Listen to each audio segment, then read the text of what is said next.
समुद्र मार्ग से ज्यादातर नहीं, मेनली जो है लैंड मार्ग से होता था, ठीक है।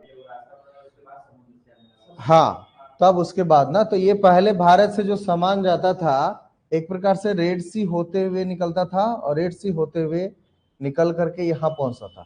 और यहाँ पर ये जो आपको ये पूरा इलाका यूरोप का दिख रहा है, और ये बगल ये जो है ना मेडिटेरियन सी है, ये सी है, समुद्र है एक प्रकार से। इसको क्रॉस करने के बाद ही जो है यूरोप में जा सकता था। तो ये लोग क्या होते थे कि व्यापारी इधर आया और ये इधर का व्यापारी, तो एक जंक्शन के रूप में कहा जाता है कि फारस का जो इलाका है वहां पे सारे लोग जो है रुकते थे। तो जितने ट्रेडर्स थे जो भारत से सामान या तो काली मिर्च ले जाए, मसाले वगैरह जो भी ले जाए, ये यहीं पर रुकते थे, और यहाँ से लोग आकर के इनको खरीदते थे सामान, और वो ले जाके कहाँ बेचते थे, पूरा यूरोप में, ठीक है। लेकिन यहीं पर एक इलाका जो था कुस्तुनतुनिया, ठीक है, तो कुस्तुनतुनिया के बारे में कहा जाता है कि पूरा कैप्चर किसका हो जाता है, तुर्कों का हो जाता है, ठीक है। तुर्कों का हो जाने की वजह से इसको क्लोज कर दिया जाता है, इससे आगे कोई बढ़ ही नहीं सकता था, ठीक है। तो इसके वजह से क्या होता था कि व्यापार जो है वो कहीं ना कहीं प्रभावित हुआ, ठीक है। यूरोप जाने वाला जो सामान था, मसाला था, उसको जाने ही नहीं दिया। हाँ, तब उसमें ऑप्शन क्या था कि अगर ये मार्ग ही क्लोज कर दिया गया है, जिस मार्ग से हम लोग जाकर के सामान लेते हैं, जैसे लंका आए, लंका आने के पहले ही अगर हम लोग का लंका पे ही क्लोज कर दिया जाए तो हम लोग कैसे आ पाएंगे, तीनों तरफ से चारों तरफ से रास्ता बंद कर दिया जाए तो पॉसिबल है कि आ पाएंगे, कैसे आ पाओगे, रविंद्रपुरी वाला इलाका बंद कर दिया चारों तरफ से बंद कर दिया, कोई और कैप्चर कर लिया, तो कैसे आ पाओगे, नहीं आ पाओगे ना। तो हम लोग अकेले हो गए, ये हिस्ट्री अकेला, उधर अकेला पूरा, तो इस इलाका पूरा।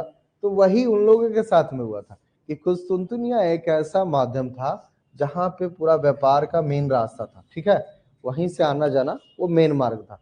लेकिन इस पे जब कैप्चर हो गया तब तो इसमें पॉसिबल था भी नहीं। एक तो ये रीजन, दूसरा ये, हालांकि चाहता तो इसमें भी कर सकते थे, ठीक है, लेकिन कहीं ना कहीं प्रॉब्लम आ रहा था। तो उसके वजह से ये जो पुर्तगीज के जो व्यापारी थे उन्होंने साफ साफ मना कर दिया कि अब जो है, पहले कहीं ना कहीं वेनिस के जो भी व्यापारी थे वो पूरा अच्छे खासे अमाउंट में, अच्छे खासे महंगे रूप में मसालों को तो बेच रहे थे, तो कहीं ना कहीं फायदा किसको हो रहा था, तो वेनिस के जो व्यापारी हैं उनको हो रहा था।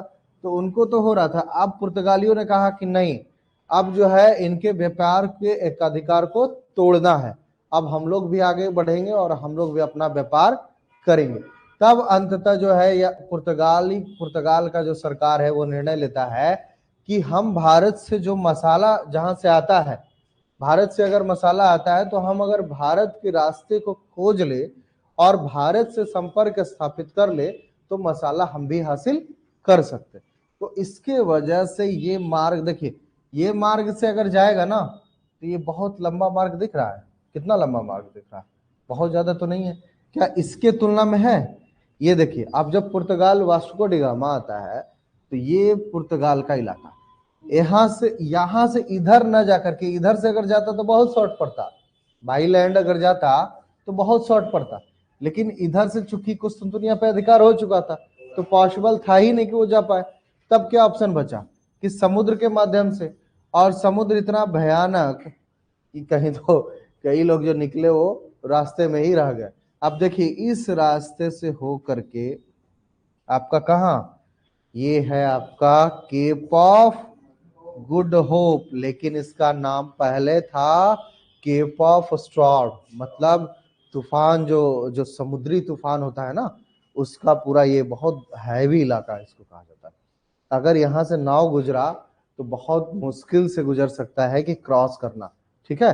तो स्टॉर्म, वे ऑफ केप ऑफ स्टॉर्म कहा जाता था, पूरा का पूरा समुद्री तूफान वाला इलाका था। तो यहाँ से क्रॉस कर पाना भी बहुत बड़ी चुनौती थी। लेकिन चूंकि यूरोप में आपको पता ही होगा कि उस समय कंपास का जो है, कंपास का आविष्कार भी हो चुका था, तो उसके वजह से और बहुत सारी जो कही जाती है कि नाविकों का जो चलाने का जो तरीका होता है, धार देख करके, वेट करके, बहुत सारे तरीके होते हैं, उसको कहीं ना कहीं उन्होंने क्रॉस करने में सफल रहा। अब यहाँ पर जाते हैं तो यहाँ पे डायरेक्टली नहीं कि यहाँ निकल गए ना, ये अफ्रीका तो रुकते हैं कुछ दिन। अफ्रीका रुकने के बाद यहाँ के लोग चूंकि यहाँ से पहले ही से जुड़े हुए थे, ठीक है, भारत से जो कुछ सामान है वो पहले से अफ्रीका आता था, तो अफ्रीका के लोग कहीं ना कहीं भारतीयों से परिचित थे, ठीक है, और व्यापार करते थे, तो अफ्रीका को पता था, तो अफ्रीका के लोगों ने इनको फिर बताया, फिर ये आगे बढ़े, आगे बढ़ने के बाद धीरे धीरे आगे बढ़ते बढ़ते ये आपके कालीकट पहुंचते, ठीक है। तो कितना लंबा रास्ता है, ठीक है। अब सोच लो ये यहाँ कितना आसान था कि यहाँ से निकलते यहाँ पर आकर के पूरा यूरोप में मिल जाता, लेकिन यहाँ उसको जब मार्ग बंद हुआ तब मजबूरी बस इतना लॉन्ग जो रूट है, ट्रेड रूट जो है वो पता करना पड़ा। जब ये मिल गया तो वहां इतनी खुशी, इतनी अधिक खुशी थी कि कहानी नहीं है पुर्तगाल में, कि भाई हमको भारत भारत मिल गया, अब हमारे मसाला के व्यापार पे एक अधिकार हो जाएगा, ठीक है। तो ये लगातार जो है यहाँ से निकलता है। अब ये है, हाँ हाँ हाँ हाँ हाँ।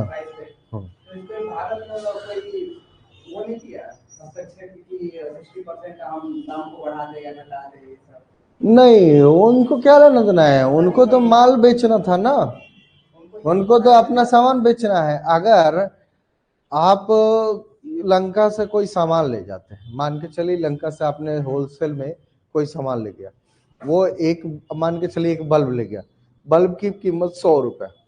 अब उस बल्ब को आप गांव के इलाके में ले जाइए, और गांव में उन लोगों को पता नहीं है कि आप करें फिलिप्स का जो है वो बल्ब है, और उसको आपने 500 रुपए में बेचा, तो दुकानदार आपको रोकेगा 500 रुपए में बेचने से? नहीं रोकेगा ना। तो वहां के कुछ लोग हो सकते हैं कि पुलिस वुलिस रहता, पुलिस वुलिस अगर होगा तो वो अगर धरपकड़ किया क्योंकि आप गलत कर रहे हो तब हो सकता है, लेकिन यहाँ पे कौन करने वाला है? यहाँ पर तो पूरा का पूरा देश ही उसमें लिप्त है। पुर्तगाल तो चाह रहा है कि पुर्तगाल समृद्धि कैसे हासिल करे, तो पुर्तगाल की समृद्धि की कुंजी मेन जो है वो कहीं ना कहीं कहा जाता है कि व्यापार में छिपा हो। तो अगर ये ज्यादा से ज्यादा व्यापार करते, जितना ज्यादा व्यापार करते मसालों का, उतना ही अधिक समृद्ध होते। तो हुआ भी वही, और ये तो 60 गुना स्टार्टिंग में था। आगे चल करके जब ये कहा जाता है, तो आगे चल करके जब लास्ट हम लोग देखते हैं कि कितना तक गया, तो 150% तक गया। 150%, मतलब कि अगर 101 रुपए में अगर मसाला खरीद रहा है और मार्ग से जाने में भी 1 रुपया लग रहा है, 2 रुपया, तो यहाँ पर वही मसाला कितना में बिकेगा? 152 रुपए में, ठीक है। तो 150 रुपए तक कहा जाता है कि इसमें यहाँ पे गया। साढ़े 4 लाख क्रूजेडो जो है, इसका पुर्तगाल का अपना, जैसे हम लोग का भारत का रुपया हुआ करता था, वैसे ही उसका क्रूजेडो था पुर्तगाल का। तो 4.5 लाख क्रूजेडो के आसपास बताया जाता है कि इसने कमाया था, ठीक है। तो अच्छा खासा जो दौलत कहा जाता है। और इसमें भी ये बात ध्यान रखिएगा कि जो भी चीजें है वो ज्यादातर बुलियन के रूप में, तो ये कहीं ना कहीं बहुत इंपॉर्टेंट हो जाता था कि पुर्तगाल जो व्यापार करता था, आगे चल करके पुर्तगाल ने न सिर्फ मसालों के व्यापार पे कंट्रोल किया, बल्कि अलग अलग तरीका से कैसे अधिक से अधिक पैसा कमाया जाए यह भी प्रयास किया। तो एक तो कहीं ना कहीं जब मसाला मिल गया इसको, तो कहा कि सिर्फ मसाला से ही हमको काम नहीं चलेगा, ये जो समुद्र का पूरा इलाका है ना, हमको इस पे कंट्रोल करना है। अगर इस पे कंट्रोल कर लिए तो जितना व्यापार होता है, ये पूरा जो व्यापार होता है समुद्री व्यापार, उस समुद्री व्यापार को कंट्रोल करके अच्छा खासा पैसा हम कमा सकते हैं। एक हिस्टोरियन ने आगे चल करके यहाँ तक बोल दिया कि जब इसका डिक्लाइन हो रहा था, तो उन्होंने कह दिया कि ये मसाले के व्यापार का एक अधिकार जब खत्म हो गया, जब डचों ने इस पर अटैक किया और इसका मसालों का व्यापार पे कंट्रोल कर लिया, तो कस्टम ऑफिसर जो होता है, जो चुंगी वसूल करने वाला अधिकारी, तो लास्टली पुर्तगीज के बारे में कहा गया है कि यह एक चुंगी अधिकारी बन करके रह गए। लास्ट में जब डिक्लाइन इसका होता है, पुर्तगीज का डिक्लाइन होता है, उस टाइम में हिस्टोरियन कहते हैं कि मसालों के व्यापार को तो छीन लिया किसने? डचों ने छीन लिया। जब डचों ने छीन लिया तो बचा क्या इनके पास, तो ये कहीं ना कहीं जो समुद्र पे अपना एकाधिकार किए हुए थे, तो यहाँ से जो भी जहाज अगर कोचीन से निकला और कालीकट जाना है, तो इस बीच में भी जो है उसको चुंगी देना पड़ता था, तो वो चुंगी वसूल करने वाले अधिकारी सब बन करके रह गए। खैर आगे पढ़ाऊंगा तब आपको उसमें डिटेल्स में पढ़ाऊंगा। मैं मैप दिखा रहा था ताकि आपके माइंड में क्लियरिटी आ जाए, ठीक है। तो इंडिया क्लियर हो गया, बगल में कौन है, अफ्रीका, और उसके ऊपर पुर्तगाल। ये पूरा इलाका जो है ये यूरोप का इलाका है, और ये मेडिटेरियन सी, ठीक है। तो क्लियर हो गया कि पुर्तगाल कितना लंबा, काफी लंबा रास्ता तय करके आता था और मसाले लेकर के जाता था। 150% या 60% ऐसे ही नहीं कमाया था, मतलब अच्छा खासा रिस्क था, क्योंकि समुद्री जहाज के अगर 50 जहाज निकला तो हो सकता है एक आध दो जहाज उसी में समा जाए। तो बहुत रिस्की काम। अभी भी जो है, अभी भी देखो कि टाइटन कब आया था, टाइटन जहाज, टाइटन, टाइटेनिक, हाँ वही टाइटेनिक, हाँ 1911, मतलब 20वीं शताब्दी। अब 20वीं शताब्दी के आदमी जो है वो टाइटेनिक को नहीं बचा पा रहा है समुद्र से, तो आप समझ लीजिए उस समय 15वीं 16वीं शताब्दी का आदमी क्या छोटा सा नाव बचा पाएगा। समुद्र इतना भयानक है कि कभी भी उसकी धारा पता नहीं चलती है, कभी भी वो कुछ भी हो सकता है। अगर ऊपर चल रहे हैं, नीचे से अगर जानवर निकला तो पलट देगा, आपको फेंक देगा, तो आप गए। तो ये कहीं ना कहीं ये मार्ग कहीं ना कहीं काफी रिस्की मार्ग है, लेकिन फिर भी कहीं ना कहीं वो लगातार कंट्रोल बना करके वो करते थे। अब चूंकि अभ्यस्त इसीलिए भी है कि पुर्तगाल जहाँ पे, यहाँ पे पूरा समुद्री है, तो पूरा दिख रहा है ना, ये पूरा समुद्री है। तो अब एक अभ्यस्तता भी जो कही जाती है कि उनकी ज्योग्राफिकल कंडीशन वो भी था, हैबिचुअल जो कहा जाता है वो भी था। आर्मडा का युद्ध वगैरह आप लोगों ने सुना होगा शायद, तो आर्मडा का युद्ध वगैरह तो वो कहीं ना कहीं नौसेना में काफी शक्तिशाली पुर्तगाल थे। तो आर्मडा का जब युद्ध होता है उस समय जब पुर्तगीज हार जाता है, तब उसका जो है कहा जाता है कि नौसेना कमजोर हो जाती है। तो इतना तक क्लियर हो गया। अब हम लोग आगे बढ़ते हैं शासकों के बारे में, कि किसके किसके बारे में, गवर्नर के बारे में। कौन से गवर्नर के बारे में पढ़ा रहा था आज? हाँ नीनो डी कुन्हा ना, अभी पढ़ा था। तो ये हो गया क्लियर आपका, दे रहा है क्या?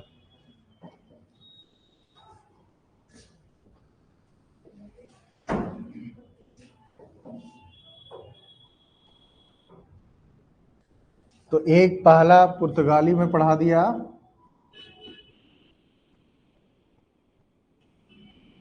पहला क्या पढ़ाया था, फ्रांसिस्को डी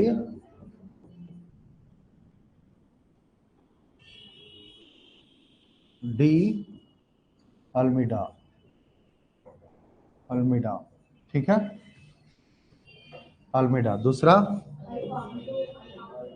अल्फांसो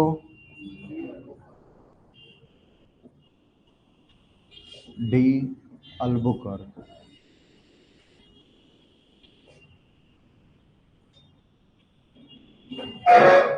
अल्बुकर्क। और तीसरा Nuno da Cunha, Nuno da Cunha. थोड़ा सा इंग्लिश और हिंदी में थोड़ा सा दिक्कत होगा। फ्रांसिस्को लिख दो हिंदी में भी हो जाएगा, ठीक है। तो इसका कार्यकाल कब से कब बताया था, 1505 से 9। अब ये हो गए 1509 से 15, और ये हो गए 1500, हाँ अच्छा, मतलब पहले, और 38, 1529 से 38, ये इनका कार्यकाल रहा। अब इस वाले में मैंने फ्रांसिस्को डी अल्मीडा के बारे में पहले क्लियर कर दिया था कि 1505 में आता है। तो पुर्तगाल का पहला गवर्नर जो है भारत में कौन था, फ्रांसिस्को डी अल्मीडा। और इसने क्या क्या काम किया था?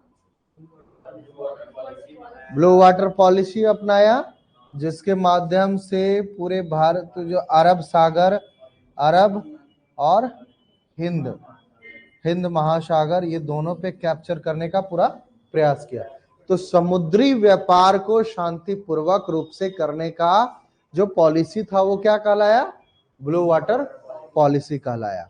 ठीक है, क्योंकि इनको साफ साफ इंस्ट्रक्शन था पुर्तगाल के सरकार से कि आप वहां जाएंगे और जो किला बनाएंगे तो रक्षा के लिए नहीं, बल्कि हमें क्या करना है? समुद्री व्यापार की पूरी तरह रक्षा करना और समुद्री व्यापार पे पूरा कंट्रोल क्या करना है, ताकि अगर समुद्री व्यापार पे कंट्रोल हो जाएगा तो जो मसाला हमको ले जाना लाना है उस पे भी बेहतर कंट्रोल होगा। ठीक है, क्लियर हो गया? अब इसमें और चीजें बताया था कि इनके कार्यकाल में 1509 ईस्वी में एक युद्ध भी हुआ था। युद्ध किसके किसके बीच में हुआ था? किसके बीच में? देखिए, बताया था आपको कि गुजरात का शासक जो है इससे त्रस्त था, क्योंकि ये जब आया था तो ये सोचा कि कहीं ना कहीं जो गुजरात का इलाका है, जो पूरा बंदरगाह है, उस पे भी कब्जा कर लिया जाए।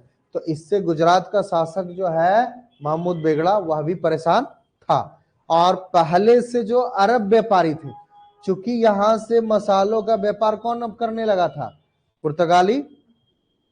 ये था ना, ये क्लियर हो गया था ना, ये पुर्तगाल। तो पुर्तगाल यहां से आकर के पूरा व्यापार करता था। क्लियर हो रहा है ना? क्लियर हो रहा है? नहीं, अब आए नहीं तो अब क्या करें? बताओ। अच्छा कोई बात नहीं, हो जाएगा। तो ये क्या हुआ? दोबारा मैं बताया था कि पुर्तगालियों ने पूरी तरह से, इसके पहले पुर्तगालियों के पहले व्यापार कौन करता था? अरब। तो अरब के व्यापार को कौन हथिया लिया, कौन कंट्रोल कर लिया? पुर्तगाली ने किया। तो पुर्तगाली से गुस्सा होगा अरेबियंस, अरब और, हाँ, तुर्क में ही मैंने बताया भी था कि ये इलाका जो तुर्क में पड़ता था वहीं से पूरा व्यापार होता था मसालों का। लेकिन जब एक प्रकार से इन लोगों ने इधर से पूरा मसाला ले जाना शुरू किया तो यहाँ से मसाला डाउन हुआ काफी। तो इसका मार्केट भी तुर्क का क्या हुआ? समाप्त हो गया लगभग लगभग। अब जब समाप्त हो गया तो तुर्की भी कहीं ना कहीं पुर्तगाली से क्या है? गुस्सा है। पुर्तगाली से तुर्की भी, और अरब व्यापारी, तुर्की और अरब। ठीक है, क्लियर हो गया? और इधर कौन था? गुजरात। गुजरात का शासक कौन था? महमूद बेगड़ा। क्लियर हो रहा है अब? तो महमूद बेगड़ा को अब ये तीनों, ये भी असंतुष्ट पुर्तगालियों से, तुर्की भी असंतुष्ट और अरब भी असंतुष्ट। तो ये तीनों की सेना मिल जाती है और मिल करके किसके विरुद्ध युद्ध करेगा? पुर्तगाली के। तो ये तीनों और ये पुर्तगाल, ये तीनों के बीच में एक प्रकार से युद्ध होता है। युद्ध में कहीं ना कहीं कहा जाता है कि पुर्तगालियों ने एक प्रकार से पहले, इन तीनों ने पहले जो है इसको हराने का प्रयास पूरा किया। इसी बीच में पुर्तगाली जो फ्रांसिस्को डी अल्मीडा था, इसका पुत्र भी मारा जाता है। लेकिन अंततः पुर्तगाली जो है इतनी अधिक जो कही जाती है कि उसके पास नौसेना था कि पुर्तगाली अंततः इन तीनों को हराने में सफल होता है। ठीक है, और अंततः जब ये हरा देता है तो कहीं ना कहीं ये कहा भी जाता है कि 1509 से पूरा समुद्री व्यापार पे कंट्रोल जो है वो पुर्तगालियों का हो जाता है। ठीक है, तो फ्रांसिस्को डी अल्मीडा का जो टर्म रहा है ना, ये जो ब्लू वाटर पॉलिसी चलाया था कि कैसे हमें समुद्री व्यापार पे पूरी तरह कंट्रोल करना है, उस पे कंट्रोल करने में भी कहीं ना कहीं क्या होता है? सफल होता है। क्यों? अब ये ध्यान दीजिएगा कि तुर्की और अरब, ये दोनों क्यों इतना जो टक्कर दे रहे हैं पुर्तगाली को? पुर्तगालियों को टक्कर देने में इतना सक्षम क्यों है? क्यों? क्योंकि मालाबार तट से पहले भी मसालों का व्यापार होता था।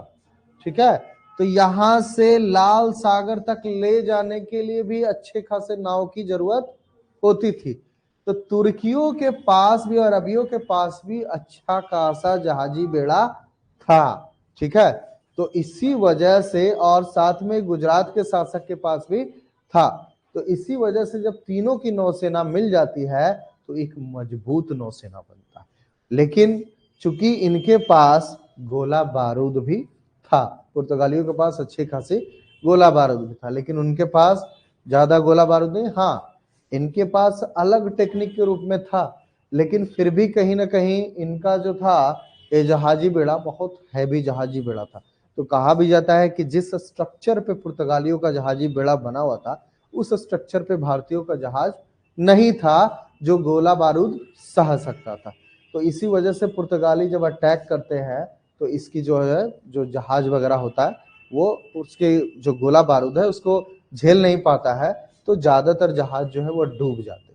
तो इसके वजह से कहीं ना कहीं तुर्की, अरब और गुजरात की जो सेना थी, जल सेना, वो हार जाती है। जब यहाँ पे जल बेड़ा इसका पुर्तगालियों का नौसेना जब सिद्ध हो गया 1509 में कि भाई इसका तो अपने आप में बहुत अच्छी खासी नौसेना है, तो फिर इससे कौन लड़ने आएगा, कोई लड़ने आएगा। तो ये भी पता चल गया कि अब भारतीयों को जब हरा चुके हैं और ये भारतीय पूरी उस पर कंट्रोल किए हुए थे, तो अब किसका कंट्रोल होगा, पुर्तगाली का कंट्रोल होगा।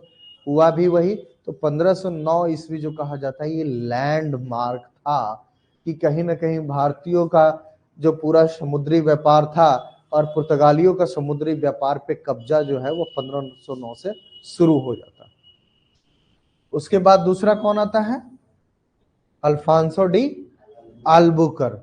अल्फांसो डी अल्बुकर आता है, तब क्या करता है, मेन चीज बताइए, मैं बहुत ज्यादा नहीं बोलूंगा, रिपीट हो रहा है। हाँ, कोचीन, और पहला बात कि 1503 ईस्वी में किस पे,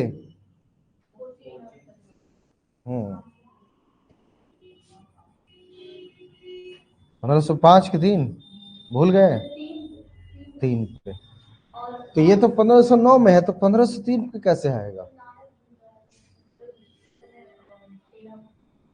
पहली बात ध्यान रखिएगा, ये जो कोचीन का इलाका है 1503, 1503, हाँ, जब ये इस टाइम में फ्रांसिस्को डी अल्मीडा के पहले एक बार और अल्बुकर्क आता है, ठीक है। और वो जहाजी सेना का, पूरा नौसेना का जो नायक होता है वो नायक यही होता है। तो 1503 ईस्वी में आने के बाद कोचीन में पहला फैक्ट्री एस्टेब्लिश जो है कौन करता है, अल्बुकर्क। और पूरे पुर्तगालियों का पहला फैक्ट्री कहीं बनता है तो कहां बनता है, 1503 में कोचीन में, ठीक है। तो कई बार हो सकता है आप लोग से क्वेश्चन पूछा जाए कि भारत में पहला पुर्तगाली क्या किला या फैक्ट्री कहां स्टेब्लिश किया गया, कोचीन में, 1503 ईस्वी में पहला। क्लियर हो गया। अब 1503 ईस्वी के बाद 1505 ईस्वी में कौन, कन्नूर, ठीक है, कन्नूर। तो कन्नूर पे कब करता है, 1505 ईस्वी। और ये दोनों इलाका जो है ना, ये मालाबार के नाम से जाना जाता है। अब ये मालाबार जो है, मालाबार किस लिए फेमस था, तो केवल और केवल जो कहा जाता है कि मसाला जो मूलता है, मसालों का व्यापार यही कोचीन और कन्नूर से किया जाता था, जो कि मालाबार तट पे। तो मालाबार जो है तट वो फेमस था किसके लिए, मसालों के लिए। तो अब जब कोचीन पे और कन्नूर पे जब कब्जा पुर्तगालियों का हो जाएगा, तो बताइए कि मसालों का व्यापार पे नहीं होगा कंट्रोल, हो गया ना, क्योंकि वही दो मेजर है। अब ये देखिए बगल में ये जो सीलोन जिसको कहा गया श्रीलंका, ठीक है, तो श्रीलंका से मसाला आता था, ये मालाबार के तट पे रुकता था, और मालाबार से ही सब जगह जो है वो ट्रांसफर होता था। तो ये एक प्रकार से मालाबार पे कंट्रोल किया, तो किस पे कंट्रोल कर लिया, श्रीलंका से जो व्यापार मसाला आता था उस पर भी एक प्रकार से कंट्रोल हो गया। आगे चल करके श्रीलंका पे भी कंट्रोल कर लेते, ठीक है। तो एक मालाबार का इलाका और दूसरा श्रीलंका का इलाका। तो जितना मसाला का व्यापार था वो मसाले के व्यापार पे एकाधिकार किसका होगा? पुर्तगालियों का। हो भी गया। तो आप बेचारे इसके पहले मसाले का व्यापार कौन करते थे? अरब और भारतीय, ठीक है, दोनों मिल करके करते थे। तो अरब और भारतीयों का मसालों का व्यापार पे क्या हुआ? एकाधिकार लगभग लगभग समाप्त हो गया। अब कौन कर रहा है? पुर्तगाली कर रहा है। तो ये कहीं ना कहीं बार बार तो चाहेगा ही कि कैसे हमारा जो है मसालों के व्यापार को हथिया लिया और अब समुद्र पे भी कंट्रोल कर लिया पूरी तरह, तो अब हम कहाँ जाए? तो स्थानीय व्यापारी कहीं ना कहीं काफी असंतुष्ट थे उससे, लेकिन वो आगे चल करके असंतुष्टि जो है वो निकलेगा तो आपको पता चलेगा। अल्फांसो डी अल्बुकर्क के बारे में और क्या बताया था?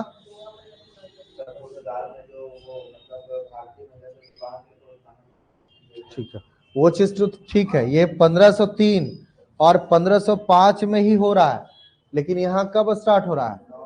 1509 से 15। तो इस बीच में 1509 से 15 के बीच में जब गवर्नर रहा है तब क्या काम किया था? तो 1509 ईस्वी में जैसे ही आता है तो 1510 ईस्वी में किस पे? गोवा पे। 1510 गोवा, ठीक है, तो गोवा पे कब्जा किया। आपको दिक्कत हो रही है? तो 1509 ईस्वी में आया ना, तो आने के बाद 1510 ईस्वी में किस पे कब्जा किया? गोवा पे कब्जा कर लिया।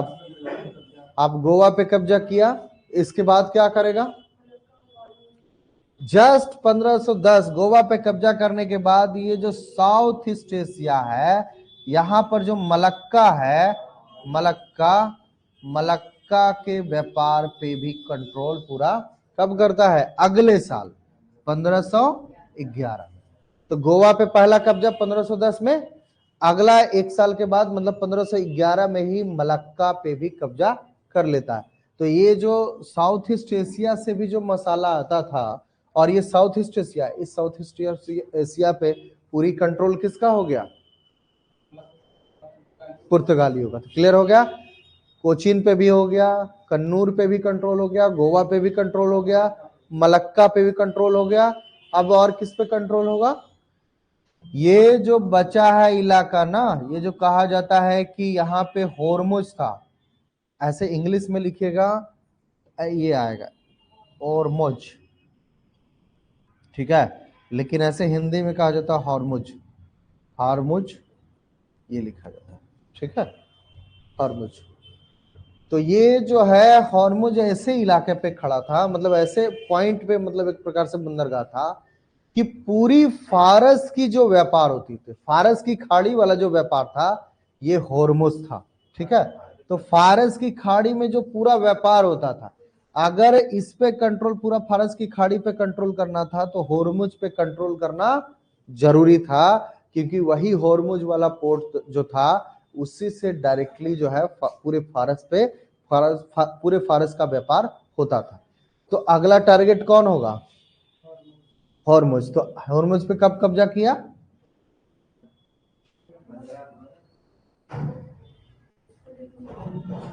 बताओ। तो इतना कंफ्यूजन क्यों है? 1515 में जब पढ़ा दिया तब तो क्लियर होना चाहिए। तो ठीक है, तो 1503 में कोचीन, 1505 में कन्नूर, 1510 में गोवा, और 10 के बाद 11 मलक्का, मलक्का के बाद होर्मुज, 1515 में होर्मुज। तो ये कहा जाता है कि जब अल्बुकर्क आया तो अल्बुकर्क न सिर्फ कोचीन और कन्नूर तक जो है वह सीमित रहा, बल्कि इसने मलक्का का जो पूरी पूर्व एशिया, दक्षिण पूर्व एशिया का पूरा व्यापार है उस पे भी कंट्रोल कर लिया। उसके बाद जो फारस की खाड़ी का पूरा व्यापार था उस पे भी कंट्रोल करने के लिए हॉर्मुज पे कंट्रोल कर लिया। तो ये न सिर्फ भारत पे कंट्रोल किया, बल्कि भारत के साथ साथ समुद्री व्यापार को और ज्यादा कौन बढ़ाया? अल्फांसो डी अल्बुकर्क ने। क्लियर हो गया? अब बता, कार्टेज सिस्टम अभी पढ़ाऊंगा, कार्टेज काफिला सिस्टम जो है वो पढ़ाऊंगा अभी, उसको थोड़ा सा डिटेल्ड में इसलिए, हाँ तो अभी बताऊंगा आपको, उसमें थोड़ा सा डिटेल्ड में पढ़ाऊंगा, क्योंकि कई बार हो सकता है आप लोग जब लिखे तो मेंस में आप लोग को पूछ दे या उसमें पूछ दे कि आर्मडा कार्टेज आर्मडा काफिला सिस्टम क्या है, पूरा उसका नाम है कार्टेज आर्मडा काफिला सिस्टम। ठीक है, ये 4 शब्द है, इन चारों शब्द का अलग अलग मीनिंग है। उस मीनिंग के तहत ही पूरा समुद्री व्यापार जो है वो होता था, कंट्रोल होता था। तो उसको थोड़ा सा पढ़ा भी दूंगा और लिखवा भी दूंगा। तो अब अगला कौन आएगा? Nuno da Cunha. अब ये बताइए कि इसमें और इसमें बड़ा अंतर नजर आ रहा है क्यों? 1509 के बाद से 1515 तक के गवर्नर चले तो 1516 में आ जाना चाहिए था। ये जब हट रहे थे तो 1516 में आ जाना चाहिए था। देखिए, इतिहास का मतलब ये नहीं है कि पास्ट में जो भी घटित हुई घटना उन सभी घटनाओं का अध्ययन करना। इतिहास इस बात को नहीं करता। ठीक है, क्यों नहीं? अब इसके पीछे का भी रीजन है कि अगर हम सारी चीजों को अध्ययन करने लगे तो कहीं ना कहीं बहुत सारी अध्ययन करना पड़ जाएगा, तो वो दिक्कतें आएंगी। तो इतिहास में एक बात को ध्यान रखा गया है कि जो इतिहास में उसी का नाम आएगा, इतिहास में उसके बारे में ही जो लिखा जाएगा जिसने कुछ अचीवमेंट्स किया। ठीक है, अब ये तो नहीं कि अगर हम लोग हैं, हम लोगों ने कोई इतिहास नहीं रचा और इतिहास में नाम आ जाए। देखते हैं कभी कभी ऐसा होता है, पेपर में पढ़ने को मिलता है कि आपके कॉलेज से, आप लोग के कॉलेज से कोई स्टूडेंट जो है उसने गोल्ड मेडलिस्ट हो गई, या गोल्ड मेडलिस्ट होने के साथ साथ तो लिखा जाता है, या तो फिर वो कोई ओलंपिक में चली गई, ओलंपिक में जाकर के गोल्ड मेडल हासिल किया। तो अखबार में दूसरे दिन आता है कि गाजीपुर की बिटिया ने ओलंपिक में गोल्ड मेडल जीत करके इतिहास रच दिया, इतिहास रच दिया। तो ओलंपिक में जब भी नाम आएगा कि गोल्ड मेडलिस्ट कौन कौन रहे हैं तो उसमें नाम किसका आएगा? गाजीपुर की बिटिया का नाम आएगा। अब वो गाजीपुर की बिटिया का क्या नाम है पता नहीं लेकिन वो आएगा। लेकिन ऐसे कौन जा रहा था? ऐसे कोई जान रहा था? जब तक ओलंपिक में गोल्ड मेडल हासिल नहीं किया तब तक उस बच्चे को कोई जान रहा था? नहीं जान रहा था। लेकिन अब उसने वो काम किया तब जाकर के इतिहास रचा, तो उसका हिस्ट्री में भी कहीं ना कहीं नाम आएगा। तो इसी वजह से हिस्ट्री में भी आपको ऐसे कई जगह पे देखने को मिलेगा जिसके कार्यकाल में ना कोई बहुत बड़ा अचीवमेंट्स रहा, तो उसको भी बहुत सारा इतिहास में जगह नहीं दिया जाता है। जैसे आपसे मैं पूछ दूं कि अशोक के बाद कौन शासक हुए थे? सम्राट अशोक के बाद बता पाएंगे? बिंबिसार। अच्छा बस थोड़ा सा, मतलब थोड़ा सा पीछे ले जाने का प्रयास करा, हो जाएगा। अशोक के पहले नहीं जानना है ना, ये याद भी नहीं इसलिए होगा क्योंकि उसकी कोई बड़ी, लेकिन अशोक के पहले कौन कौन शासक हुए? अशोक के पहले बिंबिसार, फिर चंद्रगुप्त। तो मतलब इन दोनों का नाम जानते हैं, तीसरे का भी अशोक का नाम जानते हैं, लेकिन उसके बाद के शासकों का नाम नहीं जानते। तो इसमें आपकी गलती ज्यादा नहीं, क्योंकि उनकी गलती है कि उन्होंने कोई बड़ा अचीवमेंट नहीं किया। ठीक है, तो ये अपने आप को ये मत कहिएगा कि नहीं हमको याद नहीं है बहुत ज्यादा। तो कई बार होती है कि अचीवमेंट्स नहीं है, कोई उपलब्धि नहीं है, तो उनका भी नाम आपको देखने को नहीं मिलेगा। और जो अच्छा काम किया, जिसके टर्म में बहुत अच्छा काम किया, तो उसको नाम को याद भी रखा जाता है। या बहुत बुरा जिसने काम किया उसका भी नाम इतिहास में आता है। जैसे आपने कई बार क्रूर शासक के रूप में, हाँ, धनानंद का नाम शासक, ठीक है, सिकंदर लोदी का नाम सुना है? सिकंदर लोदी का, और भी बहुत खूंखार खूंखार लोग होंगे तो उनका भी कुछ नाम आएगा। तो कई अच्छे लोगों का नाम जिनका अचीवमेंट्स अच्छा है, किन्हीं लोग का जो बुरा अचीवमेंट्स है उनमें भी आता है। लेकिन इतिहास सभी लोगों का नहीं लिखा जाता। इसीलिए जब पुर्तगालियों के बारे में हम लोग पढ़ रहे हैं तो इसीलिए संभव है कि बहुत सारे ऐसे गवर्नर, ये तो 200 साल तक चला है पुर्तगालियों का शासन ना, लगभग 200 सालों तक चला है। लेकिन उस 200 सालों में हम लोग को जो पढ़ना है यही 3 मेजर जो गवर्नर रहे हैं, जिनके टाइम में पूरा प्रोग्रेस हुआ है, उन्हीं को ज्यादातर हम लोग को पढ़ना है। अगर इसके बियॉन्ड जाएंगे तो ना आपका एग्जाम, ना इतिहास लिखा हुआ बहुत ज्यादा उसके बारे में, और ना ही आपके इतिहास की किताब में या इतिहास में कहीं पूछा जा सकता है। तो ये पॉसिबल नहीं है। तो ये तीन तीन जो है आपके मेन है, इन्हीं 3 के बारे में आपको पढ़ना। क्लियर हो गया? गवर्नर के बारे में अब इसमें कुछ मिलता ही नहीं लिखा हो तो हम लोग क्या बदल सकते हैं। कई बार होता है, अब रिकॉर्ड्स जो इन्होंने पूरा पुर्तगालियों पे अच्छा खासा रिसर्च किया होगा, वो इस बात को बता सकते हैं कि कहीं ना कहीं इसके गवर्नर तो रहा ही होगा, लेकिन गवर्नर का बहुत बड़ा कोई अचीवमेंट्स नहीं रहा होगा, इसलिए इतिहास में जगह उसको नहीं दिया गया। ठीक है, ऐसे और भी यही नीनो डी कुन्हा, क्या नीनो डी कुन्हा के बाद भी कई गवर्नर्स हुए होंगे, लेकिन उनका जो है मेंशन कहीं पे नहीं मिलता है। ठीक है, तो क्लियर हो गया? तो हम लोग को अब पढ़ना है किसके बारे में? नीनो डी कुन्हा के बारे में।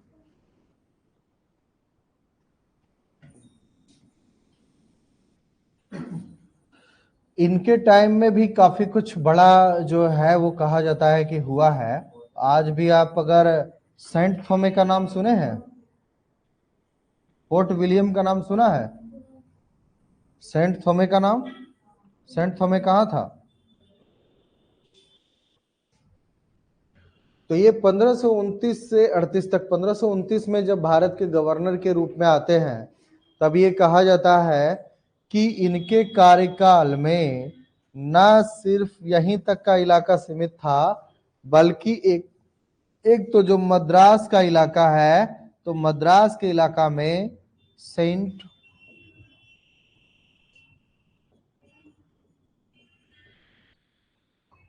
थोमे, तो सेंट थोमे पे कहा जाता है कि सेंट थोमे पे, सेंट थोमे जो पूरा इलाका, जो एक बिल्डिंग पूरा बनाया गया था, पूरा एक किला बनाया गया था, तो वो कहीं ना कहीं नीनो डी कुन्हा के द्वारा ही बनाया गया था। तो मद्रास पे कब्जा करने के बाद सेंट थोमे एक जो किला है उसको ये डेवलप इन्होंने ही किया था।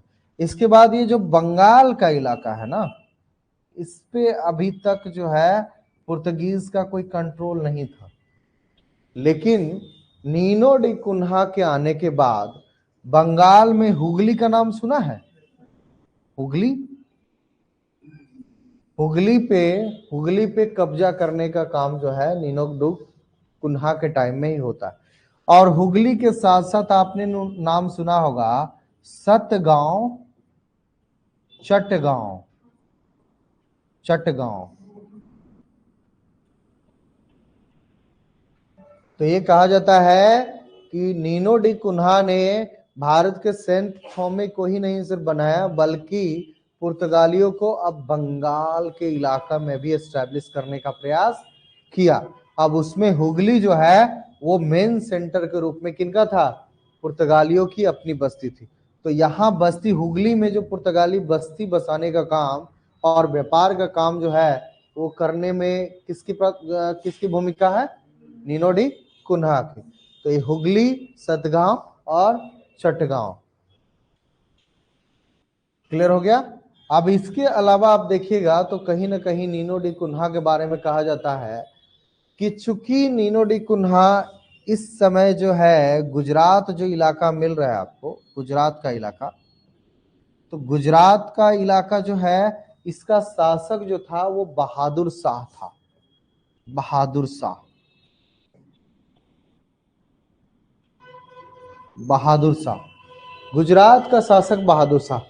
अब थोड़ा सा समझिएगा, ये देखिएगा, ये जो दिल्ली का इलाका है, दिल्ली में कौन थे? हैं? अब मुगल्स, अब मुगल्स आ गए थे 1526 में, मुगल आ गया था, ध्यान रखिएगा। तो मुगल यहाँ पे दिल्ली में थे। ठीक है, अब ये कहा जाता है कि जिस समय बहादुर शाह, जिस समय यहाँ का मुगल, इस समय ये कहा जाता है कि ये टर्म आप देखिएगा तो आपको हुमायूं का समय मिलेगा। हुमायूं जो मुगल शासक हुमायूं था, वो गुजरात के शासक से कुछ जो है वो कहा जाता है कि गुजरात के शासक से जब सहायता मांगा था, तो ये गुजरात के शासक ने सहायता इसको नहीं दिया था, और कहीं ना कहीं गुजरात के शासक को कहा गया कि चूंकि अब भारत पे मेरा कब्जा है, तो उस पर कर वगैरह देने का अधिकार भी अब आपको हो गया, तो अब आप कर किसको देंगे? दिल्ली के शासक को। मतलब कि मुगल बादशाह को आपको कर देना पड़ेगा। तो इसी दौरान अब ये जो कहा जाता है कि गुजरात का शासक बहादुर शाह इस बात को नहीं मानता है, अधीनता स्वीकार नहीं करता। तो इसी दौरान दिल्ली से निकल करके गुजरात पे अटैक कौन करता है? हुमायूं। हुमायूं, ठीक है, हुमायूं। अभी जब हुमायूं अटैक करता है गुजरात के शासक पे, बहादुर शाह पे, तो बहादुर शाह के पास किसकी मदद लिया जा सकता था? कौन मदद कर सकता था बहादुर शाह की? कोई है लगता है? तुर्की से भी मदद लिया, और तुर्की के साथ साथ कहीं ना कहीं अरब व्यापारियों से भी मदद लिया, लेकिन अरब व्यापारी और तुर्की व्यापारी से बहुत ज्यादा मदद उनको काम नहीं आ सका। तो अंततः ये बहादुर शाह ने पुर्तगालियों से एक प्रकार से कहा जाता है कि सहायता लिया। तो ये बहादुर शाह ने पुर्तगालियों से सहायता लिया और सहायता लेकर के अपनी जान को बचाया, ठीक है। और जब हुमायूं वापस चला गया दिल्ली, तब जाकर के फिर से इस पे कंट्रोल बहादुर शाह का हो गया। जब ये कंट्रोल गुजरात पे दोबारा हो गया, तो बहादुर शाह ने कहा कि पुर्तगालियों ने जब हमें मदद किया है, तो हम भी इसको कुछ दे। तो बेसिन के इलाका पे कहा जाता है कि बेसिन के इलाका में पुर्तगालियों को एक प्रकार से जगह दिया गया, और पुर्तगालियों को कहा कि आप बेसिन से व्यापार कर सकते हैं। तो बहादुर शाह की मदद के कारण पुर्तगालियों को कहीं ना कहीं बेसिन में भी जगह मिला। तो गुजरात के बेसिन का जो कहा जाता है कि एक बंदरगाह, तो बेसिन पे एक प्रकार से कहीं ना कहीं पुर्तगालियों का आप कब्जा हो जाता है। लेकिन पुर्तगाली इतने अधिक महत्वाकांक्षी थे कि सिर्फ वो बेसिन तक ही सीमित नहीं रहना चाहता। उस समय गुजरात का 3 बंदरगाह बहुत प्रमुख था। एक भड़ौच, दूसरा बेसिन, और तीसरा दीव, एक और दमन भी आता है।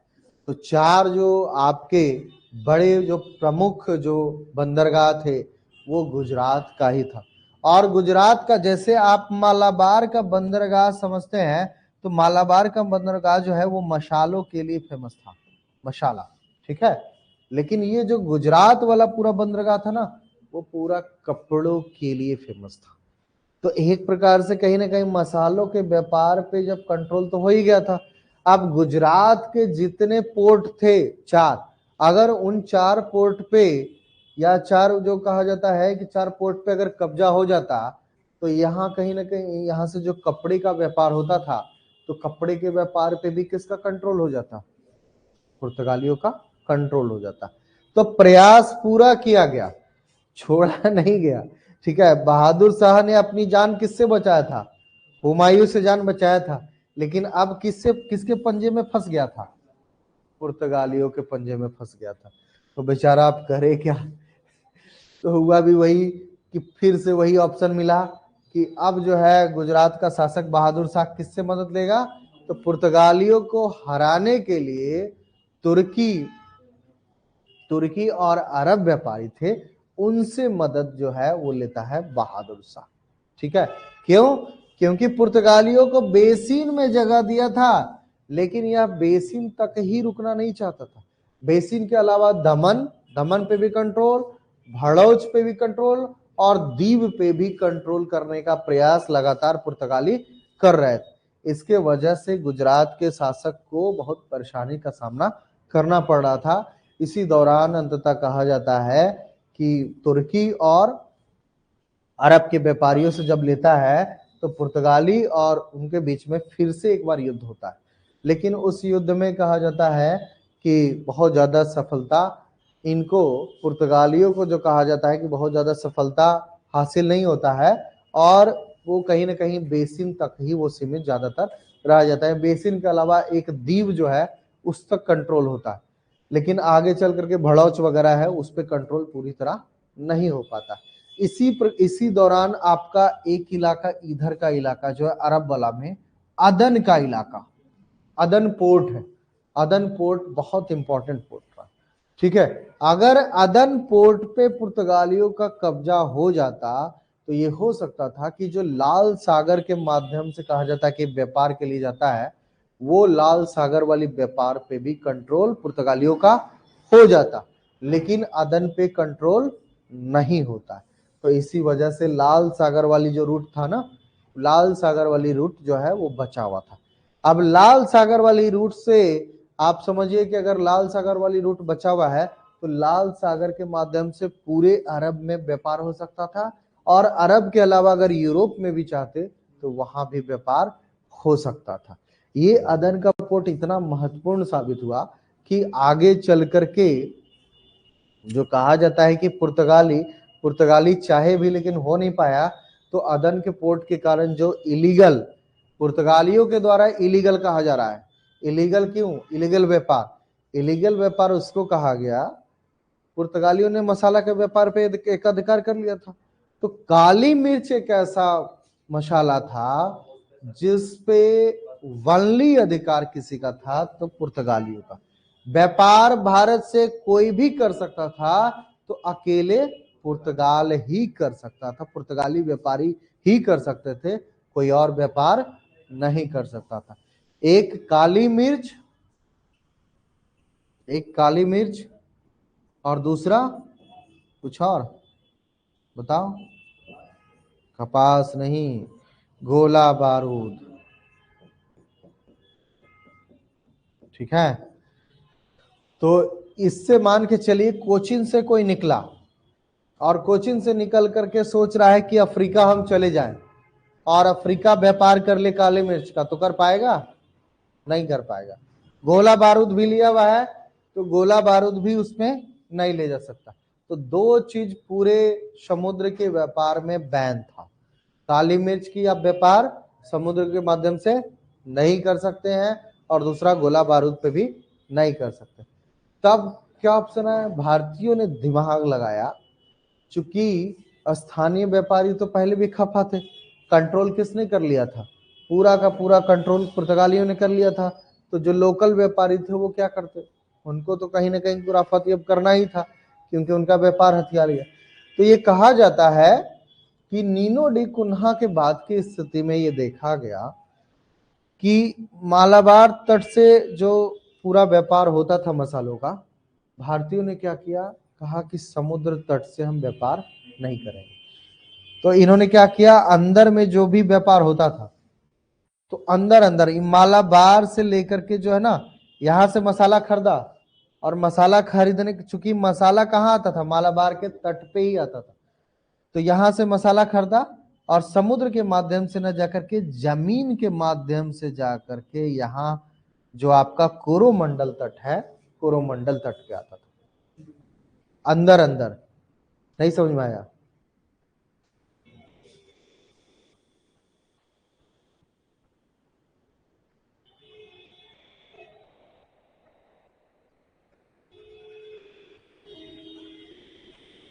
ये देखो, ये तो क्लियर है, भारत है। कहां चला गया?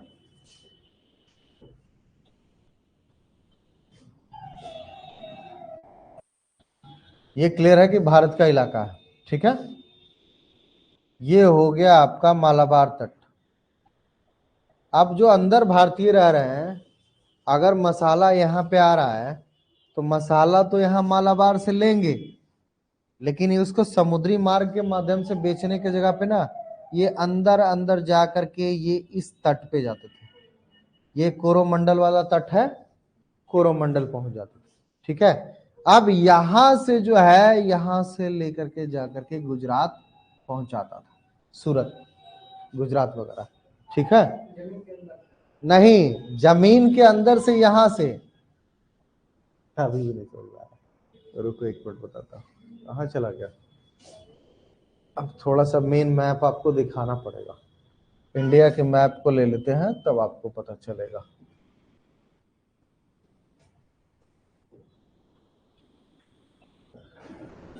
मालाबार एंड कोरोमंडल,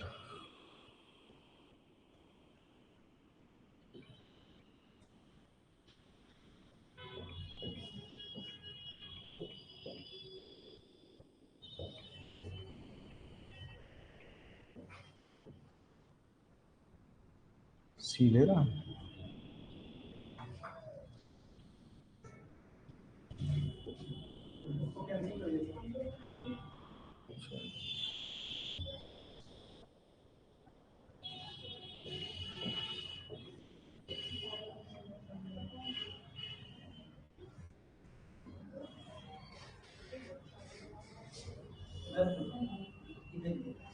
नहीं, इसी में देखेंगे।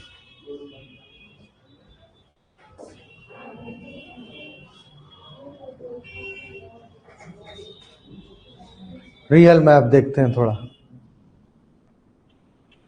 अरे यार ये क्या आ रहा है, साइन इन के ऑप्शन। अच्छा, कीप यूजिंग दिस वेब ना।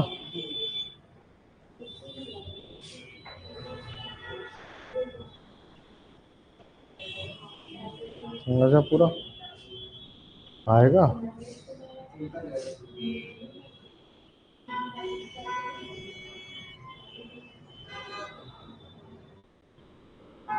अब आएगा,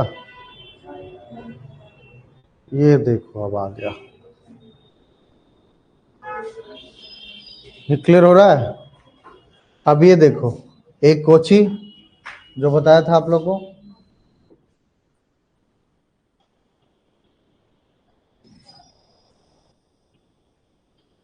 ये कोची, इस पे कब कब्जा हुआ था 1503, और यहीं पे आपका कन्नूर है। क्लियर हो गया।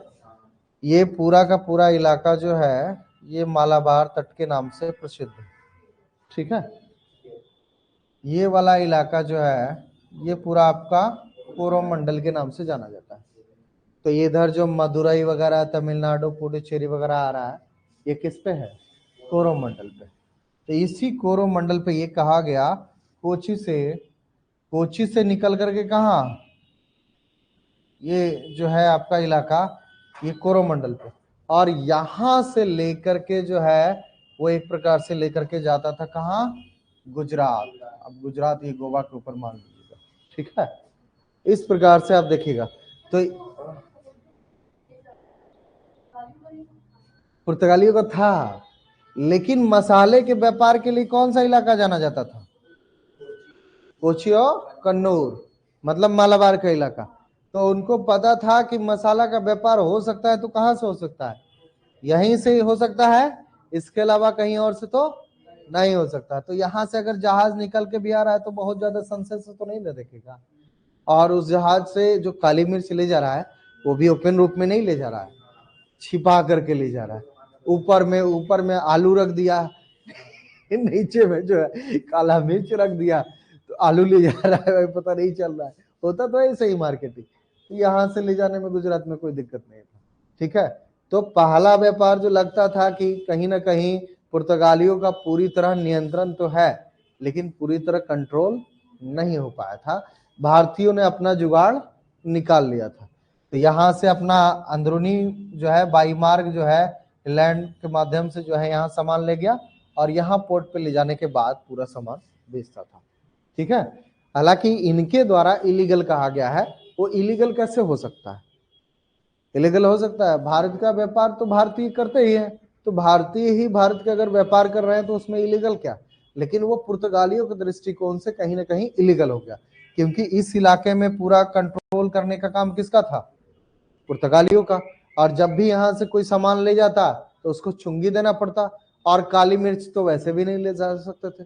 काली मिर्च और गोला बारूद दो ऐसे सामान थे जिसको कोई व्यापार नहीं कर सकता था, ओनली और ओनली कोई कर सकता था तो पुर्तगाली ही कर सकता था।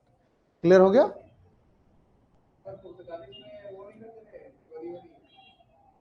हाँ, पुर्तगाली पुर्तगाली चोरी, हाँ हाँ, रोक रोक वगैरह करता था, लेकिन उस तरीके से रोक नहीं करेगा ना। देखो ये जो मालाबार का इलाका है ना, ये पूरा फेमस है मसाला के लिए। मसाला जब भी निकलता था तो इसी जगह से पूरा निकलता था। तो अगर यहाँ से मसाला न निकल करके अगर यहाँ से कोई चोरी छिपे ले जा रहा है तो कैसे पता चलेगा। इसको तो मान रहा है ना कि अरे कोई भी अगर गार्ड लगा हुआ है तो कहेगा नहीं, यहाँ वाले मार्ग पे ज्यादा ध्यान देना है, क्योंकि मेन यहीं से निकलता है। अगर इस मार्ग से ले जाएगा तब तो वो सब चौकन्ने रहते थे, लेकिन इस वाले पे तो कहेगा अरे ठीक है, दूसरा सामान जो है वो ले जा रहा होगा, तो उतना रोक टोक इसको नहीं किया जाता था। ठीक है, इतना जांच नहीं किया। हालांकि कार्टेज आर्मडा जो सिस्टम था, काफिला सिस्टम था, उसमें एक बात यह भी था कि पुर्तगालियों को ये अधिकार था कि अगर संदेह हो गया उनको कि संदेह है कि कुछ इसमें दूसरा चीज है रखा हुआ, तो उस जहाज की पूरी तरह तलाशी ली जाती थी, और जो तलाशी नहीं देता था उसको जो है पुर्तगाली जो है उसको नाव को डुबा देते थे, और या तो फिर क्या करते थे कि उसका जो नाविक है उसको मार दिया, और उस पे जो सवार है यात्री, चाहे महिला हो या पुरुष हो, सबको दास बना लेता था। ये सिस्टम था उसका। तो ये कौन इतना बड़ा रिस्क लेने जाता। तो जो जो ले जाने वाला था वो मालवाहक, वो कहीं ना कहीं दूसरे तरीके से अपना ले जाता था। तो कई बार छुपा करके कॉटन होता था, तो कॉटन में भी ये देखा गया कि कॉटन जो ले जा रहा है, कॉटन के नीचे जो है काली मिर्च बिछा दिया, तो ऊपर से कॉटन है और अंदर से काली मिर्च है, तो दोनों का व्यापार हो गया। क्लियर हो गया? कहाँ थे सर्वेश, कहाँ गायब हो गए थे? सो गए थे। तो हम लोग कहाँ थे? नीनो डी कुन्हा पे ना। अब ये देखिए, कहाँ चला गया?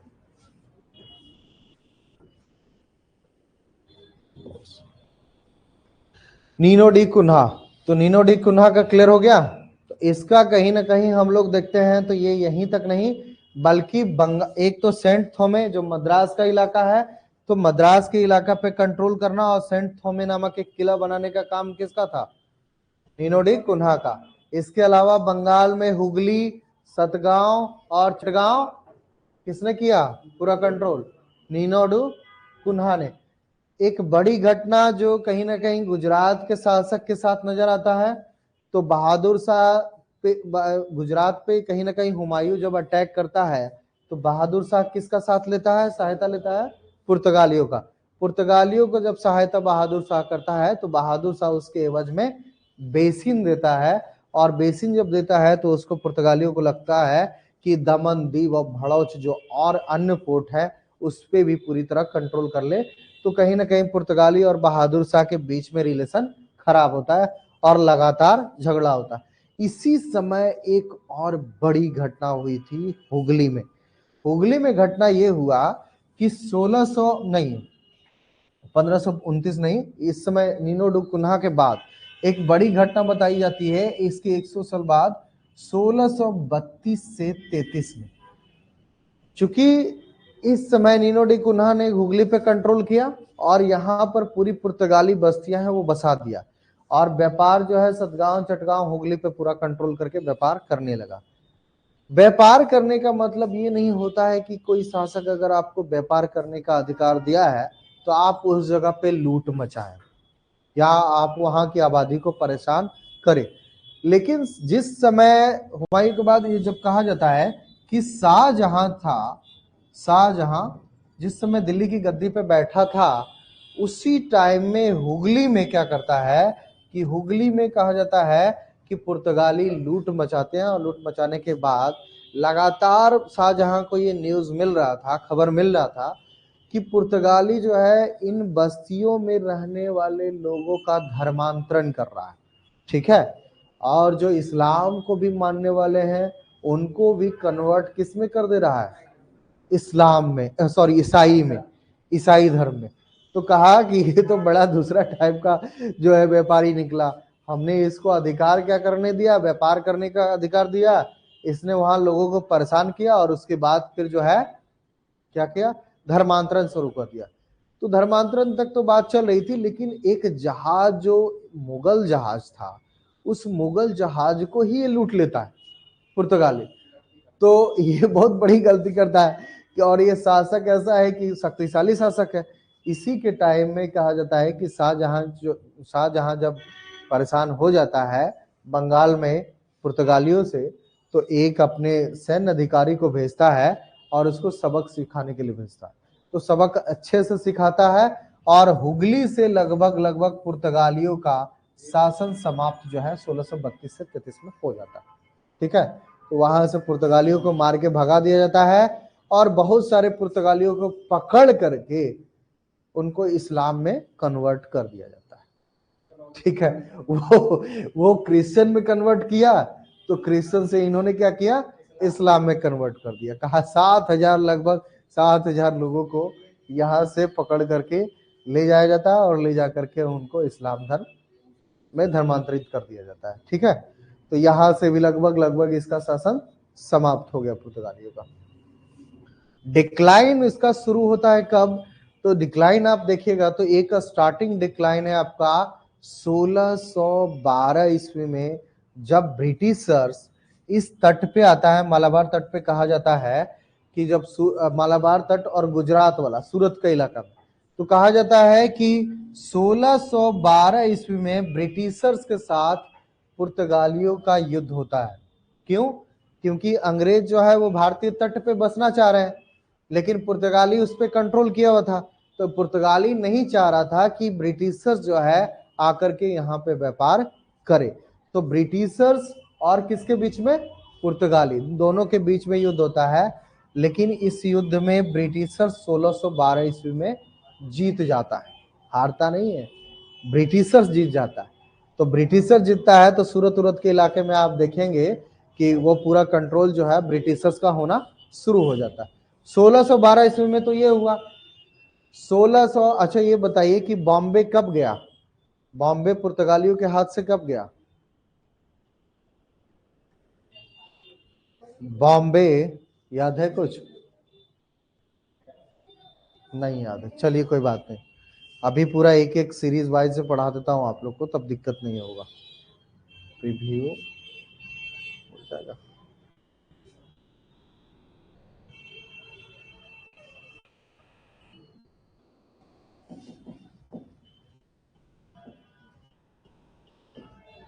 देखिए पहला तो 1612 ईस्वी में ब्रिटिश जो है उसको हराता है, ब्रिटिश और प्लस पुर्तगाली। ठीक है, प्लस की जगह इनटू कर देते हैं तो एंटी हो जाएगा, एंटी। ठीक है, इन दोनों के बीच युद्ध होता है, लेकिन पुर्तगाली क्या होता है, हार जाता है। ठीक है, पुर्तगाली हारने के बाद कहा जाता है कि जिस तट पे इसका सूरत वगैरह के तट पे कहीं ना कहीं कब्जा था, तो वो अंग्रेज ब्रिटिशर्स जो है वो कर लेते हैं, और आगे चल करके मुगल शासक भी जो है वो कहीं ना कहीं उसको मान्यता प्रदान, ब्रिटिशर्स को मान्यता भी प्रदान कर देता है कि जो इलाका आपने कैप्चर किया है, जिस इलाके पे आप किला बनाना चाह रहे हैं और एक प्रकार से कहीं ना कहीं व्यापार करना चाह रहे हैं, तो जिस इलाके पे कब्जा किया था उस इलाके का मान्यता भी प्राप्त कर दिया था। कौन? मुगल शासक दिल्ली में बैठा हुआ। तो एक तो इसके हाथ से चला गया, पुर्तगालियों के हाथ से सूरत तो निकल गया। अब बचा कौन? और भी बहुत सारे इलाके, जो कोचीन का इलाका है, कोचीन के अलावा कन्नूर का इलाका है, कन्नूर के इलाके के अलावा ये हुगली वगैरह है, फिर आपका दमन का इलाका मिलता है, फिर श्रीलंका का इलाका मिलता है। तो इन सब पे धीरे धीरे कब्जा जो है किसका होगा? डच का। 1641 ईस्वी में कहा जाता है कि ये जो मालाबार तट का इलाका है, जो मसालों के व्यापार के लिए फेमस था, और जिस मसालों के व्यापार पे पूरा कंट्रोल किसका था? पुर्तगालियों का। तो 1641 ईस्वी में एक तो ये, और इन सबसे ज्यादा एक इलाका ये भी बताया था, ध्यान आ रहा है कुछ? कौन सा इलाका था? साउथ ईस्ट एशिया में कौन सा इलाका था? मलक्का। तो देखिएगा डच जो है डायरेक्टली भारत में नहीं आया था, ध्यान रखिएगा। डच जो है वो कहीं ना कहीं साउथ ईस्ट से हो करके, क्योंकि साउथ ईस्ट एशिया भी मसालों के व्यापार के लिए काफी फेमस था, यहाँ भी अच्छा खासा मसाला होता था। तो 1641 ईस्वी में मलक्का पर कब्जा जो है वो डचों का हो जाता है। ठीक है, तो जहां पे इस इलाके पे पुर्तगालियों का कब्जा था, उस इलाके पे अब किसका कब्जा होता है? डचों का। नहीं समझ में आ रहा है? समझ में आ रहा है कि नहीं समझ में आ रहा है? मलक्का जो कहा, पहले भी बताया हूं कि पुर्तगालियों का कब्जा किस पे था? मलक्का पे। 16 कितना में हुआ था? 1511 में कब्जा किसका था? पुर्तगालियों का। लेकिन ये कह रहा है कि 1641 ईस्वी में डच जो है, वो डच जो है पुर्तगालियों से लड़ाई करता है, युद्ध करता है और मलक्का पे पूरी तरह कंट्रोल कर लेता है। तो मलक्का से पुर्तगाली तो गए, यहां से निकल गए। अब कहां बचे? कोचीन के इलाका में, कन्नूर के इलाके में, और श्रीलंका पे भी पुर्तगालियों का कब्जा था, इन्हीं का कब्जा था। ठीक है। तो 1641 के बाद 1659 में कहा जाता है कि 1659 में श्रीलंका श्रीलंका पे भी कब्जा किसका होता है? डचों का। ठीक है। और 1662-63 के आसपास ये कहा जाता है कि जो मालाबार का इलाका है, मालाबार के इलाका में थोड़ा सा कठिनाई का सामना डचों को करना पड़ा था, क्योंकि गोवा जो कहीं ना कहीं आप देखेंगे कि गोवा बगल में, तो गोवा पूरी तरह हेडक्वार्टर था किसका? पुर्तगालियों का। तो ये मालाबार तट पे काफी अच्छी खासी सैन्य बल जो है वो पुर्तगालियों का था। तो डचों ने 2 बार 3 बार अटैक जब किया, तभी जाकर के ये जो मालाबार का इलाका था वो कंट्रोल में आ पाया। आगे चल करके गोवा पे भी पूरी तरह कंट्रोल किसका होता है? डचों का। हालांकि डच कहीं ना कहीं इसमें गोवा पे कैप्चर करते हैं, लेकिन पुर्तगालियों का कहीं ना कहीं अच्छा खासा पकड़ गोवा पे था, चूंकि हेडक्वार्टर था। इसके वजह से डच पूरी तरह गोवा पे कंट्रोल नहीं कर पाते। तो ये कहीं ना कहीं एक मलक्का का इलाका निकल गया, दूसरा श्रीलंका का, और तीसरा जो कहा जाता है हॉर्मुज जो बचा हुआ था, तो हॉर्मुज पे भी कंट्रोल जो है, हॉर्मुज पे कंट्रोल डचों का नहीं होता है। हॉर्मुज पे पहला कंट्रोल किसका था? पुर्तगालियों का। क्लियर है? तुर्क जो था, तो तुर्की जो कहा जाता है कि तुर्क ने हॉर्मुज पर पूरी तरह कब्जा कर लिया था। तो एक तरफ 1612 ईस्वी में किसने हराया पुर्तगालियों को? ब्रिटिश ने। तो ये पूरा इलाका ले लिया। दूसरा, मलक्का पे भी पुर्तगालियों का इलाका कब्जा था, डचों ने हराया और मलक्का भी कब्जा में ले लिया। तो साउथ ईस्ट एशिया का पूरा व्यापार किसके हाथ से निकला? पुर्तगालियों के हाथ से निकल गया। अब बचा कौन सा इलाका? तो श्रीलंका वाला इलाका, जो मसाला यहां से ही जाता था मालाबार के तट पे, अब श्रीलंका पे भी कब्जा किसका हो गया? डचों का। तो इसका व्यापार क्या हुआ? जब उसका उसका इलाके पे ही अब मालाबार बचा, तो मालाबार पे भी आगे चल करके डचों ने कब्जा कर लिया। अब बचा हॉर्मुज, तो हॉर्मुज पे कौन कब्जा किया? तुर्क ने। तो अब क्या बचा बेचारे के पास? बचा 3 इलाका। दमन पे और दीव पे बताया था कि अधिकार था, दमन, दीव और बेसिन पे। तो बेसिन तो कहीं ना कहीं वहां के शासक ने ही कंट्रोल कर लिया, लेकिन दमन, दीव और गोवा, गोवा पे ये कब्जा करने का प्रयास किया था, अटैक भी डच ने किया था, लेकिन चूंकि हेडक्वार्टर था तो वहां पे सैन्य बल काफी अच्छा खासा था। तो इसके वजह से कहीं ना कहीं कहा जाता है कि सफल हो गया, पुर्तगाली जो है गोवा को बचाने में सफल हो गया। तो गोवा 3 इलाका बचा था, गोवा, दूसरा दमन और तीसरा दीव। दीव दीव ठीक है। गोवा, दमन और दीव ये जाकर के ये बहुत लंबे समय तक शासन में रहा।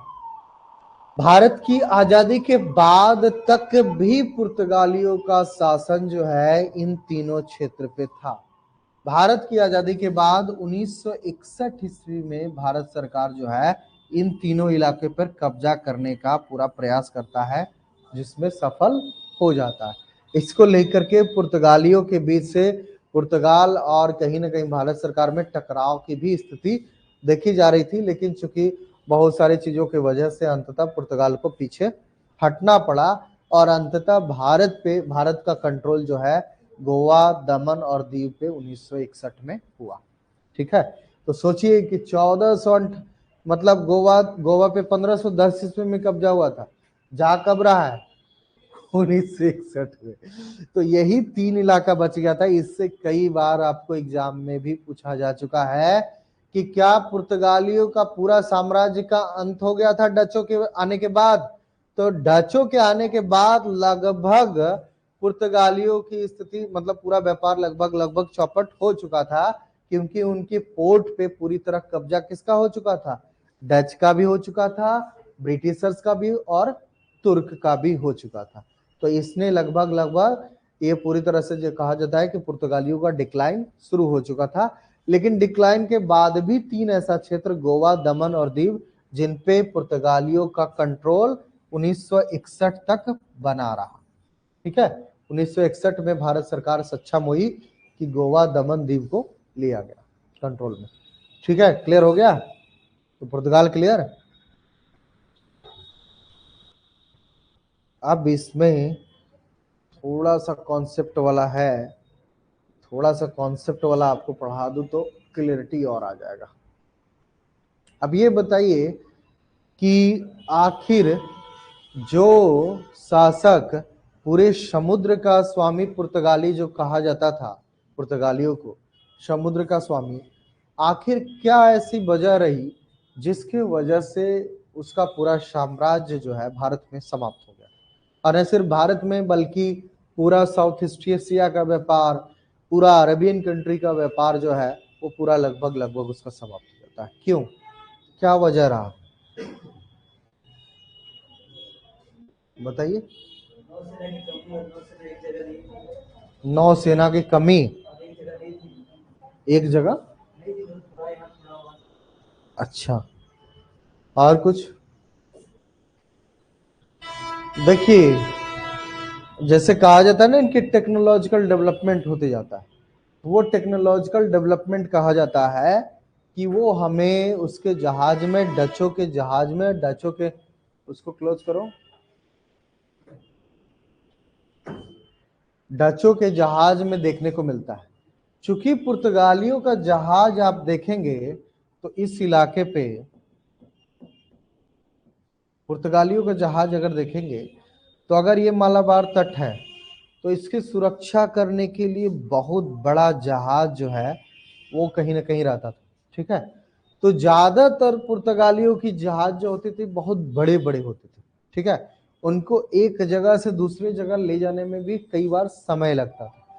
लेकिन डचों ने जो एक अलग एक्सपेरिमेंट किया था वो था उसका छोटा छोटा जहाज का होना, और छोटा और बहुत फुर्तीला जहाज। मतलब छोटा होगा तो फटफट जाएगा, और अगर बड़ा होगा तो उसको जाने में भी कहीं ना कहीं समय लगेगा। तो पुर्तगालियों, डचों के पास जो था ना वो छोटा छोटा जहाज था, लेकिन बड़ा मजबूत जहाज।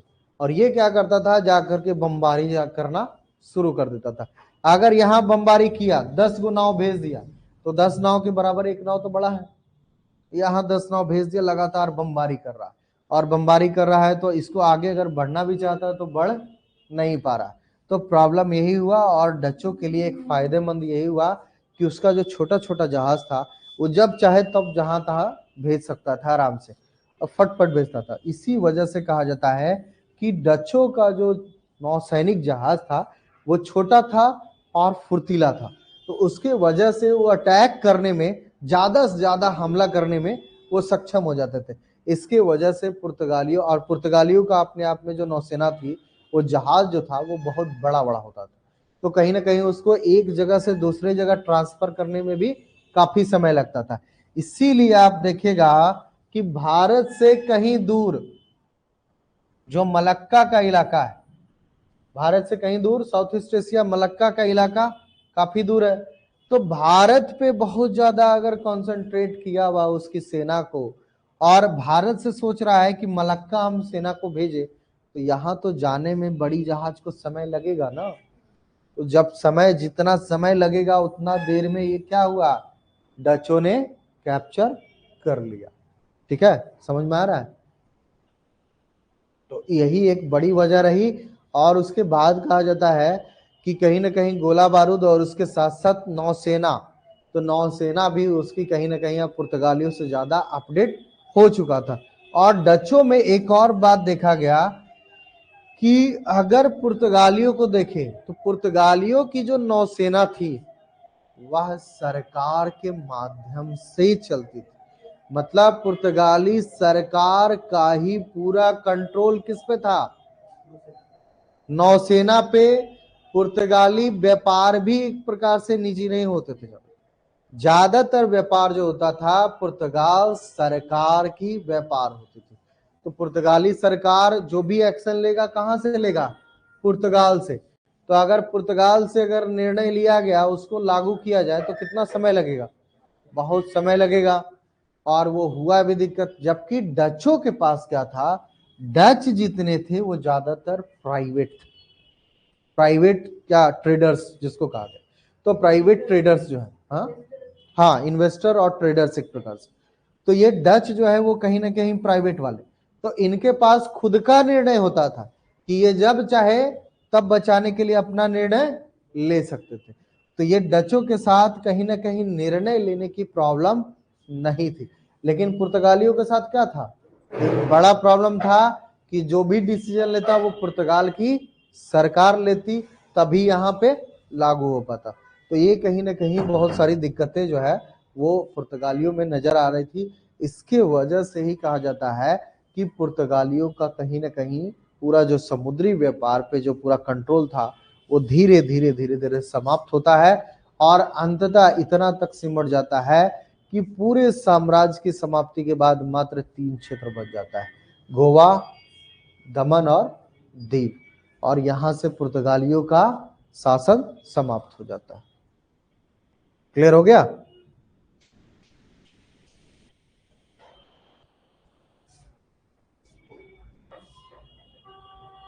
कहाँ थे शिवानी? कहाँ गायब हो गए थे? हाँ, बता रहा हूँ। पुर्तगालियों के पतन के कुछ कारण है, उस कारण में आप लिख लीजिएगा। पुर्तगालियों के पतन के कारण।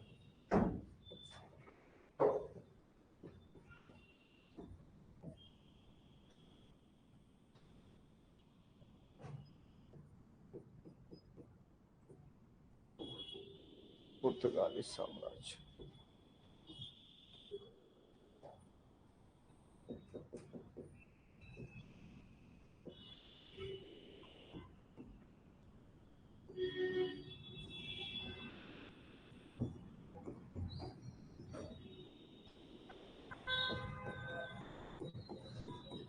पतन के कारण पहला एक कारण डचों का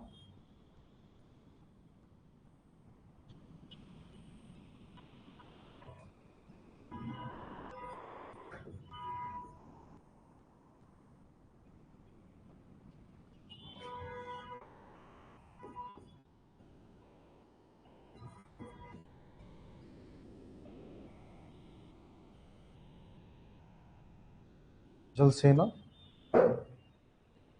दूसरा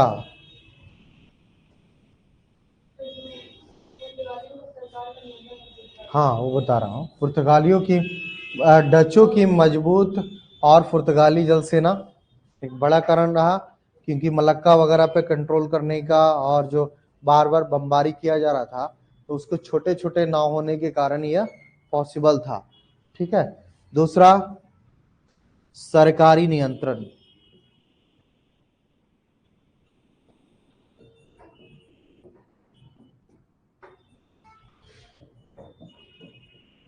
अधिक होना,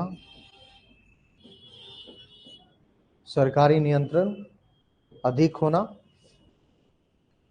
तीसरा धर्मांतरण भी एक बड़ा कारण था। धर्मांतरण भी एक बड़ा कारण था। तो ये क्या कहें,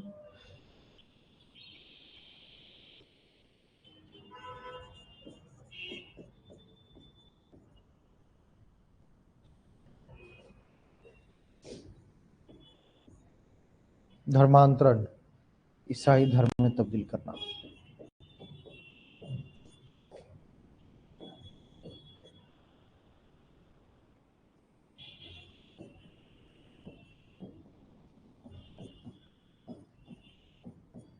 ईसाई धर्म को बढ़ावा देना। ठीक है। ईसाई धर्म को बढ़ावा देना या कट्टरता का जो पालन कहा जाता है ना, कट्टर रूप में पालन करना। सर आ गए हैं, देखो सर आ गए हैं ना, नहीं आए हैं?